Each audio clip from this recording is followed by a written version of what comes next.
Hi everyone, my name is Jacqueline Walliser and I am the owner of and attorney at the Walliser Law Firm.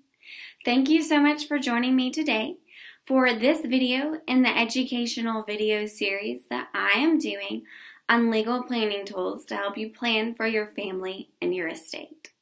I'm doing this video series because when I see people, they're often in a crisis, but those crises could have been avoided with a few simple legal planning tools.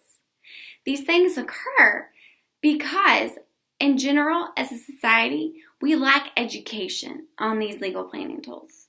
So my goal in doing this video series is to educate the general public on these legal planning tools so that they can avoid these situations for their families. Now, do know that everything that I cover in this video is talking about general legal principles. You need to seek your own legal advice and legal counsel for your specific situation because everyone's situation is different. Every law and states are different. And so it may not actually apply to you exactly as I explain it in this video. So please seek your independent legal advice and just know that I'm covering general legal principles.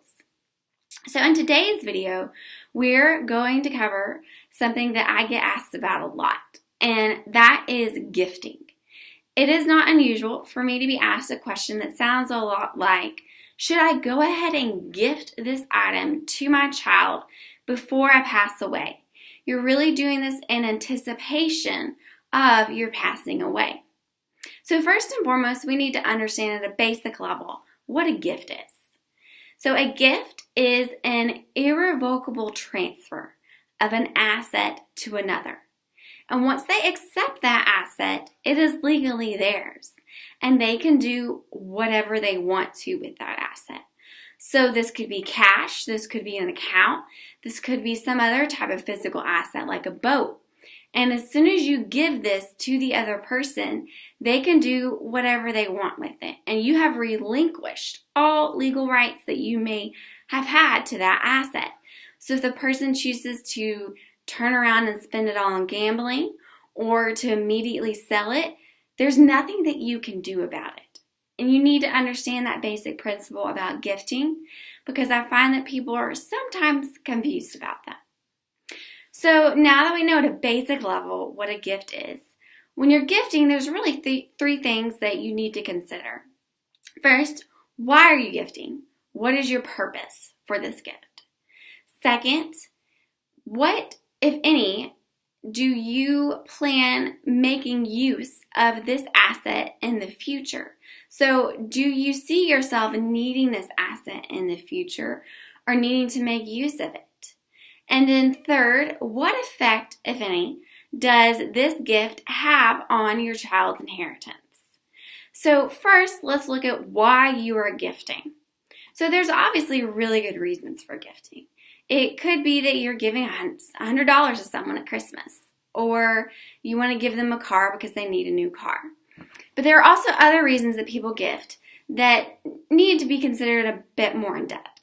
So sometimes people are gifting because they want to ensure that a certain child gets a certain asset. And that obviously can be achieved by doing it before you pass away. But remember, you're completely giving up your rights to that asset. So if you have any type of sentimental value in that asset or particular purpose that you wanted that asset to be used for, realize that you don't have any control over that once you gift it.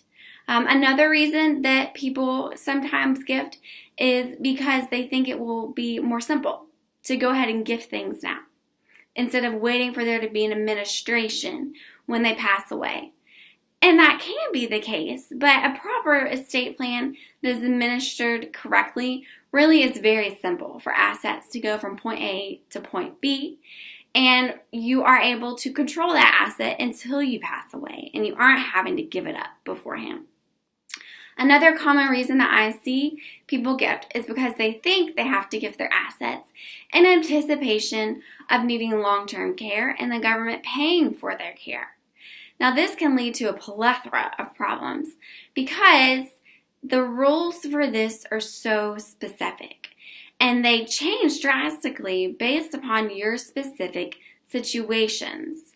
If this is your reason for gifting, it is extremely important that you seek proper legal advice before you do this, because the gifts are so detailed and the way that these transfers have to be done is so specific that it's unlikely that the transfer will be done correctly if you don't seek independent legal advice before gifting these items. Another thing that you need to consider is, what is your purpose and your goal for this asset in the future? Do you see any reason that you may need to make use of this asset in the future?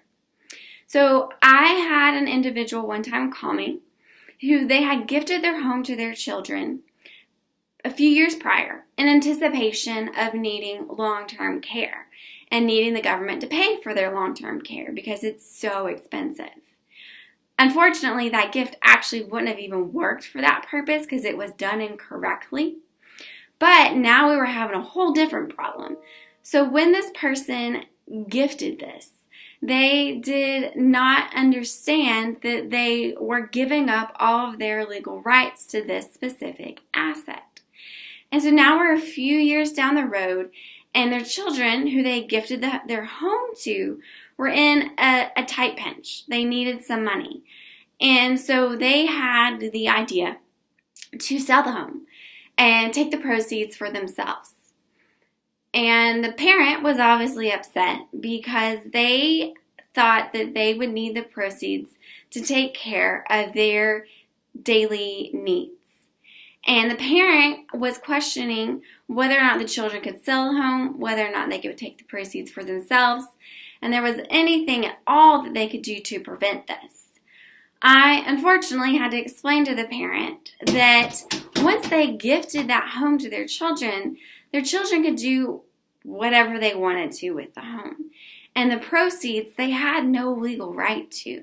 So even though when they transferred the home, they potentially saw a need for the proceeds for the sale of that home in the future, they didn't understand that they would have no legal right to the proceeds from the sale of that home.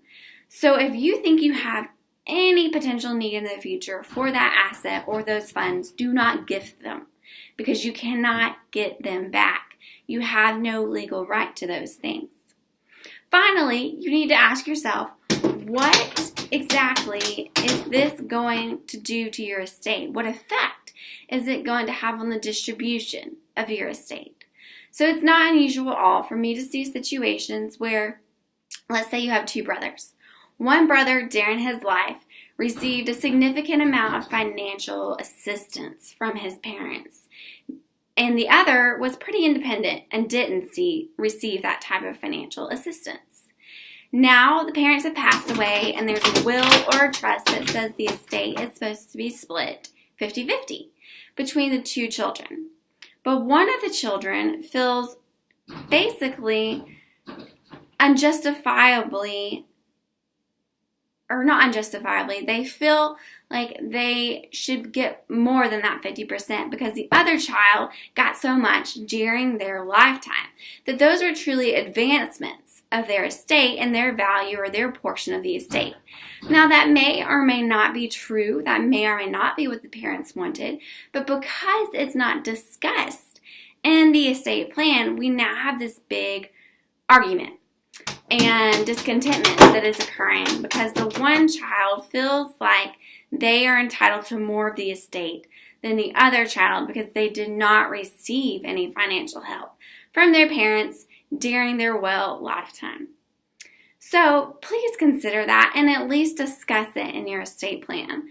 How are advancements to be considered? Are they advancement of the estate or are they a gift that's not to be considered as a portion of the estate? You can avoid a lot of arguments if you discuss this in your estate plan. So I hope you learned a lot today about how to better plan for your family and for your estate. If you've been enjoying these videos, I'm going to include a link below where you can subscribe to a monthly newsletter where I'm going to discuss exclusive content that I'm not discussing in these videos.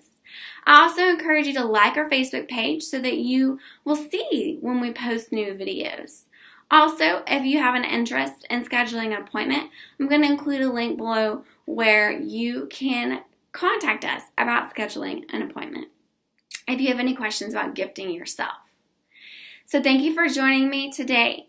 I hope you learned a lot and that you have a great day. I look forward to seeing you next time.